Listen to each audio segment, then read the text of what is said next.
Assalamualaikum warahmatullahi wabarakatuh. Perkenalkan, nama saya Nur Hikmah Ahmad dari kelas reguler 2019A. Pada kesempatan kali ini saya akan menjelaskan mengenai resume materi tentang kepemimpinan. Nah, yang pertama, apa sih kepemimpinan itu? Nah, kepemimpinan dalam pengertian umum adalah suatu proses ketika seorang memimpin, membina dan mempengaruhi atau mengontrol pikiran, perasaan, atau tindakan atau tingkah laku orang lain. Nah, dari pengertian tersebut dapat dipahami bahwa kepemimpinan merupakan tindakan atau perbuatan seseorang yang menyebabkan seseorang atau kelompok lain menjadi bergerak ke arah tujuan-tujuan tertentu. Nah, menurut para ahli, salah satunya yaitu Profesor Dr. M.R. Pradjudjiatmoesoedirjo mengemukakan bahwa kepemimpinan adalah kepercayaan atau kepribadian seseorang yang menyebabkan sekelompok orang lain mencontoh mengikutinya. Kepemimpinan adalah kepribadian yang memancarkan pengaruh bahwa sedemikian rupa sehingga kelompok mau melakukan apa yang dikehendakinya. Nah, selanjutnya yaitu pendekatan apa saja yang untuk menjadi seorang pemimpin. Yaitu yang pertama, pendekatan emosional, di mana proses pendekatan emosional ini adalah proses pemimpin yang dinamis, akan selalu ditemui interaksi antara satu sama lain. Dalam artian, seorang pemimpin akan selalu berinteraksi kepada anggota-anggotanya. Nah, yang kedua adalah pendekatan sosial. Nah, dalam pendekatan sosial ada yang disebut dengan pemimpin yang selalu mendekatkan dirinya kepada anggota-anggotanya. Nah, yang ketiga adalah pendekatan kelompok, di mana kepemimpinan akan lebih bergengsi apabila tercantum di dalam dapat berlangsung dalam dinamika kompetensi yang sehat dan teratur. Pada slide selanjutnya yaitu tipologi kepemimpinan. Nah, tipologi kepemimpinan ini ada beberapa. Yang pertama adalah tipologi kepemimpinan tradisional, yaitu pemimpin yang mendahulukan aspek-aspek nilai budayanya. Nah, yang kedua adalah pemimpin yang karismatik, di mana pemimpin yang karismatik ini memiliki suatu keunggulan atau di mana pemimpin tersebut bisa dihormati oleh anggota-anggotanya. Nah, yang ketiga adalah pemimpin otoriter, di mana pemimpin otoriter ini dalam pengambilan keputusan dia hanya mengambil keputusan dari apa yang ia pikirkan. Nah, yang keempat adalah pemimpin yang demokratis. Nah, pemimpin demokratis ini adalah pemimpin yang selalu mengutamakan suara-suara dari yang rakyatnya atau dari yang dipimpin. Nah, selanjutnya ada perilaku kepemimpinan.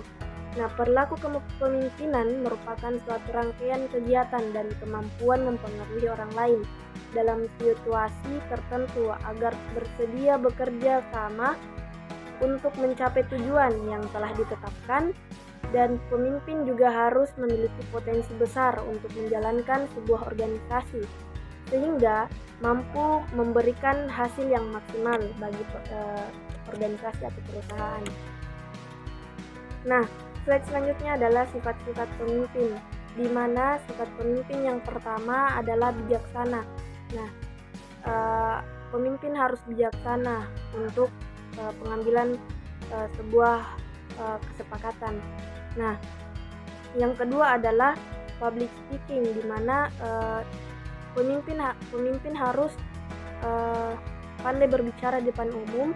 Yang ketiga adalah setia. Nah, yang dimaksud dalam setia ini adalah pemimpin tidak hanya datang ketika ia membutuhkan, melainkan pemimpin selalu setia dalam organisasinya, baik itu dalam keadaan susah maupun senang.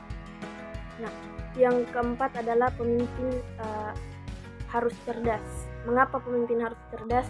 Karena pada saat pengambilan keputusan dialah orang yang paling pertama yang dapat mengambil keputusan.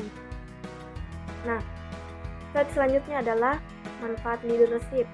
Yang pertama adalah peningkatan produktivitas tenaga kerja, yang kedua adalah kemampuan berhasil di bawah tekanan, yang ketiga adalah meningkatkan kecerdasan emosional, dan yang keempat adalah meningkatkan keseriusan dalam operasi bisnis.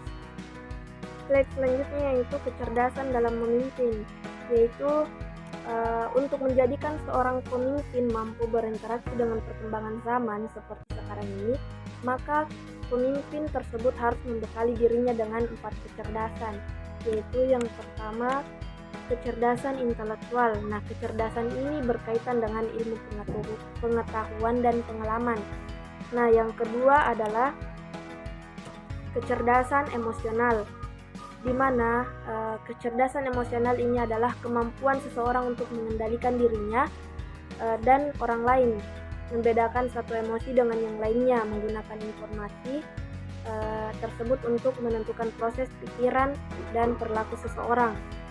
Dan yang ketiga adalah kecerdasan sosial, di mana merupakan kemampuan seseorang dalam berinteraksi dengan orang lain dan memahami orang lain.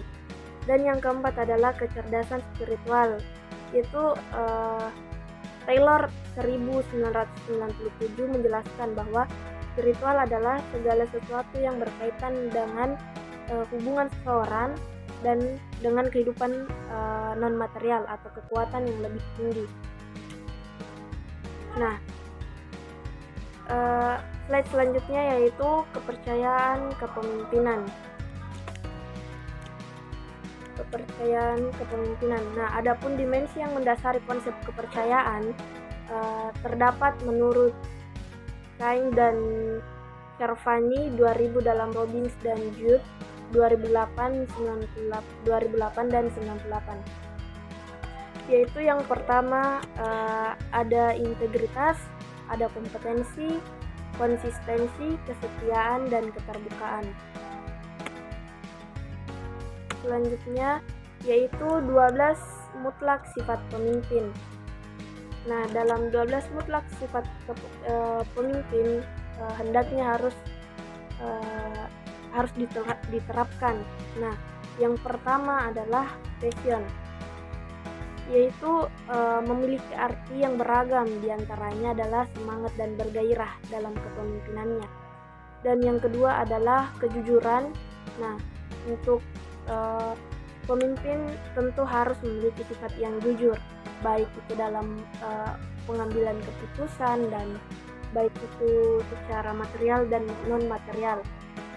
Nah, yang ketiga adalah pendengaran yang baik. Nah, menjadi seorang pemimpin harus menjadi seseorang yang menjadi pendengar yang baik untuk menerima masukan-masukan dari